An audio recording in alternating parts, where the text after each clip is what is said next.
بسم اللہ الرحمن الرحیم۔ امام جعفر صادق علیہ السلام کے علم اور حکمت کا واقعہ۔ آج ہم امام جعفر صادق علیہ السلام کے علم اور حکمت کا ایسا واقعہ بیان کریں گے جو ہمیں دین اور زندگی کی گہرائی سمجھنے میں مدد دے گا۔ روایت ہے کہ ایک دن ایک شخص امام جعفر صادق علیہ السلام کے پاس آیا۔ وہ شخص بہت علم کا طلبگار تھا اور دین کے مختلف معاملات میں الجھا ہوا تھا۔ اس نے امام سے کہا، یا ابن رسول اللہ، میں آپ سے چند سوالات کرنا چاہتا ہوں تاکہ میرے دل کے شکوک دور ہو سکیں۔ امام نے نہایت شفقت اور نرمی سے فرمایا، پوچھو جو تمہارا دل چاہے۔ علم کی طلب کرنا بہترین عبادت ہے۔ پہلا سوال اس شخص نے پوچھا، یا امام، اللہ نے ہمیں پیدا کیا، لیکن یہ بتائیں کہ ہمارا مقصد کیا ہے؟ امام جعفر صادق علیہ السلام نے فرمایا، اللہ نے انسان کو اپنی عبادت کے لیے پیدا کیا ہے، لیکن عبادت صرف نماز اور روزے تک محدود نہیں۔ ہر وہ کام جو تمہیں اللہ کے قریب کرے وہ عبادت ہے۔ اپنی نیت صاف رکھو اور دنیا میں اللہ کی مخلوق کے ساتھ اچھا سلوک کرو،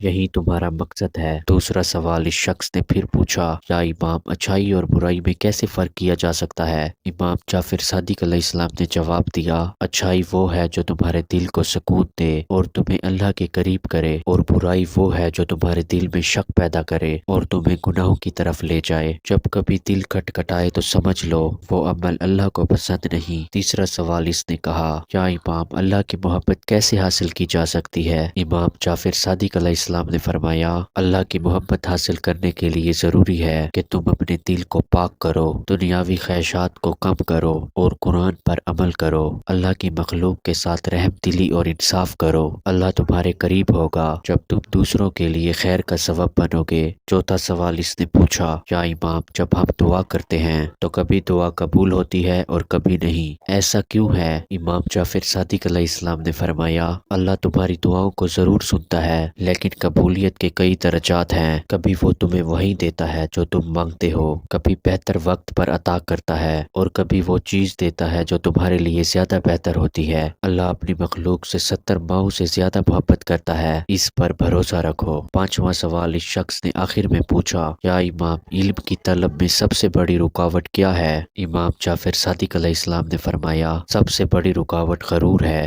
جب انسان یہ سمجھنے لگے کہ وہ سب کچھ جانتا ہے تو وہ نئے علم کے دروازے بند کر لیتا ہے۔ ہمیشہ طالب علم بنے رہو اور عاجزی اختیار کرو، یہی علم حاصل کرنے کا راستہ ہے۔ اس شخص نے ان جوابات کو سن کر کہا، یا ابن رسول اللہ، آپ نے میرے دل کے تمام شکوک دور کر دیے۔ آپ کے علم اور حکمت کے آگے ہر عقل جھک جاتی ہے۔ امام جعفر صادق علیہ السلام نے مسکراتے ہوئے فرمایا، علم کا مطلب صرف جاننا نہیں بلکہ اس پر عمل کرنا ہے۔ اپنے علم کو اپنے کردار میں ظاہر کرو تاکہ تم دنیا اور آخرت دونوں میں کامیاب ہو جاؤ۔ ناظرین، یہ واقعہ ہمیں یہ سکھاتا ہے کہ علم کی طلب انسان کو دین اور دنیا کی حقیقتوں سے روشناس کرواتی ہے۔ امام جعفر صادق علیہ السلام کے اقوال اور تعلیمات ہمارے لیے مشرہ ہے۔ اللہ ہمیں ان پر عمل کرنے کی توفیق عطا فرمائے، آمین۔ اگر آپ کو یہ ویڈیو پسند آئی ہو تو اسے لائک کریں، دوستوں کے ساتھ شیئر کریں اور ہمارے چینل کو سبسکرائب کریں تاکہ آپ کو مزید ایسے واقعات سننے کو ملیں۔